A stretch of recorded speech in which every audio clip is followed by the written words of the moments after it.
I'm Jess and I recently moved to Tokyo. I'm here on a working holiday visa and I want to tell you guys how it works, what you need and where the working holiday visa is available, because it is a really great chance to get into a country or like Japan and just be here for a while and figure out what you want to do. Yeah, so let's get started. What is a working holiday visa?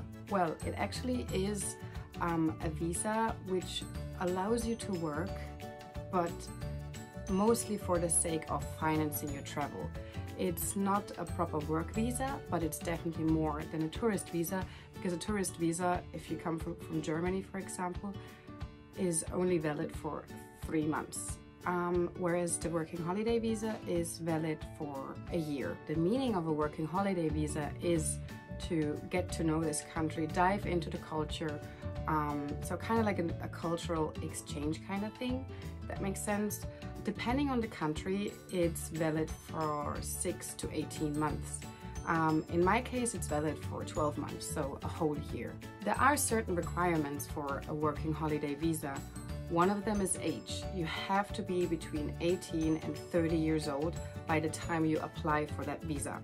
Another requirement is that you have more than 2,000 euros cash on your bank account, because they want to make sure in case you get into troubles or you have to suddenly fly back that you have enough backup to do so, because they won't pay anything for you, of course. You need a travel insurance, a copy of your passport.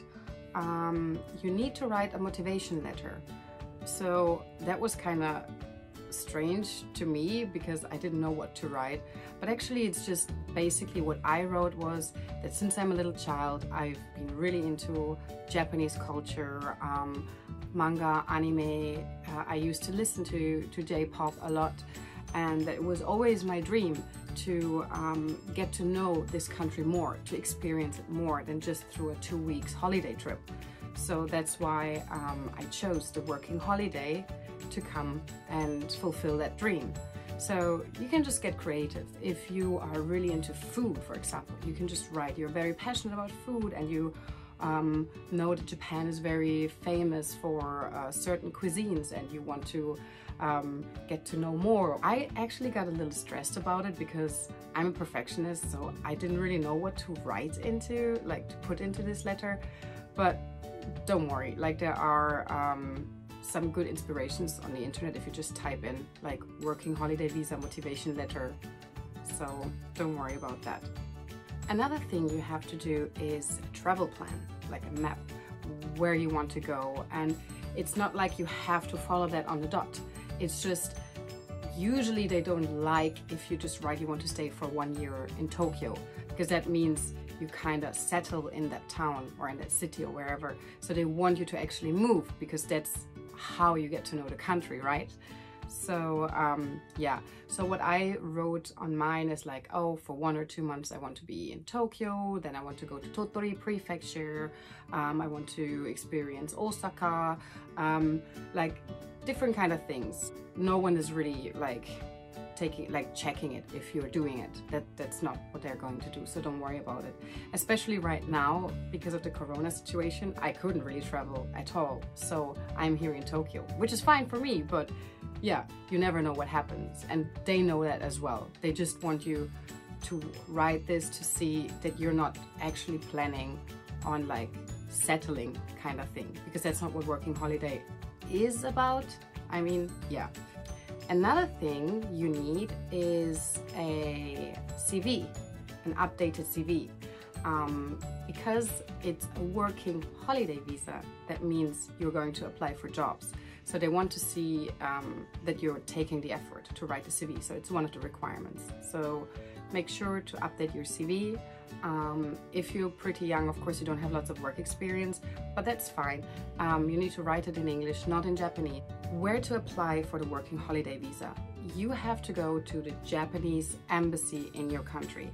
For me, it was Germany, so I had to go to Frankfurt. The process took about 1 to 2 weeks. It was really quick. I did not expect it. because usually when you apply for visas and stuff, it can take months, you know. But since it's a working holiday visa, it's actually really easy for them. The paperwork is not so much as for applying for a proper work visa. But don't worry about that, but still make sure you do it on time. Another thing which I didn't really take into consideration, or I didn't put enough research into it, when I applied for the visa at the Japanese embassy, I didn't know that they would keep my passport during the process. So I didn't really leave the country, or like I didn't travel abroad, so it wasn't a problem for me. But if you're planning during the process to travel, just make sure that you apply early enough so you can have your passport on time. Yeah, because they will keep it. Another thing I didn't realize, I guess, or I think it wasn't put very clearly on the page, is that you actually have to go back to the Japanese embassy and pick up everything. So I thought, they will send everything via post. Thinking back, it actually makes sense that they don't, because they're very precious documents they're having, so they want you to pick it up yourself. You have to pay a fee for like the process and everything. I don't remember how much that was exactly, but it wasn't too much. Let's move to what you can actually do, what kind of jobs you can get on a working holiday visa. So actually you can do anything except for working at a nightclub or during night at bars. This is like the kind of jobs they don't want you to do. They're very strict about it, and also on every like information letter or whatever about working holiday, there is at least 1 or 2 sentences about that. So make sure that you don't get a job in that kind of like business. You can do teaching, you can work as a waitress, you can work as a chef, you can work in a factory, on a farm, you can work as a translator, a game tester. Everything is possible, really. You can use that working holiday visa to try different things. A great thing about Japan is that they have lots of part-time jobs. So I know a lot of people who actually have several jobs. So once or twice a week they work in a language cafe, then they do photo editing, translating, or teaching. So they have a big variety of things and jobs they're doing, which they really enjoy, which is not really possible in Germany, or it's difficult, because usually you have like your one main job kind of thing. Yeah, so it's a great way to just try something completely else and just try out. I personally, I really enjoy that kind of freedom right now, because I'm working as a waitress in a pub, and I've never worked in a pub. I used to work as a teacher for a long time. So yeah, it's really interesting. It's really interesting. I met new people, and now we are organizing events. You know, you never know what is happening and what's gonna happen, especially here in Tokyo. Everything can happen, literally everything, which is great. There are no borders, no boundaries. Just come here and try out. Another thing I forgot to mention before is when you arrive at the airport and you queue, you have to keep all your documents, and you already filled out like the paper in the plane. They give you like what kind of visa, where you stay and whatever. So yeah, so you hand everything over and they do everything for you. They just put a piece of paper in your passport with a stamp, and yeah, that's basically it. By the time you enter Japan, they will put that stamp and the date of arrival, and from that point your visa is valid for 1 year or whatever time it is for your country. Because it's like the first time for me to leave my country for more than just 2 weeks or 3 weeks or 4 weeks holiday, and I don't speak Japanese. I'm learning Japanese, but my Japanese is not good enough like to open a bank account or take care of insurance and everything. So I used a company to help me. The company I came here with is called World Unite, and they organize those exchanges or those abroad stays all over the world. And so they have staff specifically trained to help you. Like when I arrived here, they picked me up like at the airport and went with me to my accommodation. The next day they helped me opening a bank account, going to the city hall, registering, getting a phone contract, all these things, as well as like a job counseling, a job coaching, translating, how a Japanese CV looks like, giving me a template. So of course, before their service, you have to pay a service fee, but I have that service for a whole year now. I will have this service for 1 year, the time I'll be here. And it was, I think, like 800 euros or something. But already before coming to Japan, they were like accompanying me through the whole process. I could always call someone or send them a WhatsApp or a message online or whatever.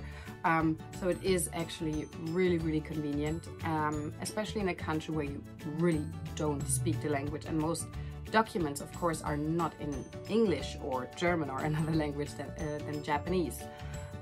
So it is always good to have some backup, at least in my personal opinion. Where can you stay in Japan? Where do you live? There are different options. You can do like a homestay at a family.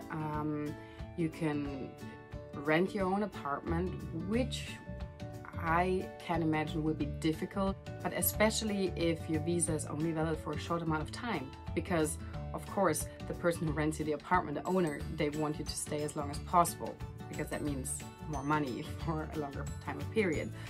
So yeah, I guess this can be really difficult, but also expensive, because apartments, especially here in Tokyo, are crazily expensive because there is not a lot of space and everyone wants to live here. So they can make the prices high, like really high.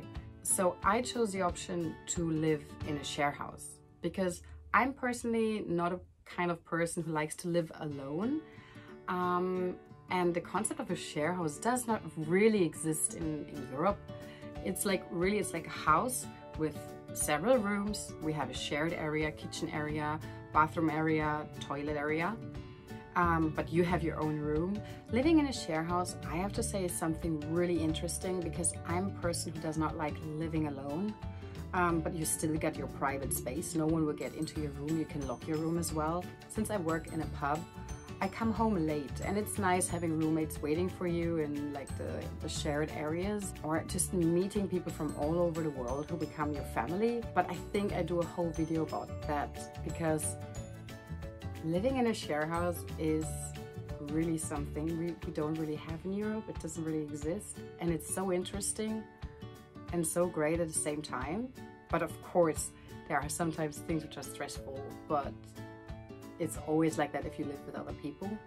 So I just want to encourage you to try working holiday, especially if you are at the point where you don't really know what you want to do, or you just want to try something else, because this is the opportunity. And not only Japan offers working holiday, other countries do that as well. And I just encourage you to do that. But I highly recommend to save more than those 2,000 euros, because you never know what happens. Like right now, there is COVID, so that's something no one had an idea it could happen, you know, like a worldwide pandemic. So it's always good to have like a backup. Yeah, and finding jobs in Japan is actually not that difficult, even though you don't speak Japanese. Of course, it depends on what kind of job you want to do, and if you want to work in a proper Japanese company doing office work or whatever, well then of course you need to be able to speak Japanese. But there are enough jobs which don't require you to have any Japanese skills, and it's actually quite easy. Sometimes you just walk into like a restaurant or whatever and you ask, I'm looking for a job. Can I apply? And sometimes they would even say yes. I had friends who did that, and it actually works. They have a job now. So don't worry about that. I mean, right now everything is a bit different because of COVID, but even though most cafes, for example, they offer the services online kind of thing, or takeout. So yeah, I just encourage you. I'm here since February and I'm enjoying every single second. Of course, I miss my family. Of course, I miss my friends. But there's so many new things I'm experiencing, which I've never thought would happen to me. And that's just awesome. And I'm so thankful I can be here. So don't be shy. Try out. You are responsible for your life. So just do it.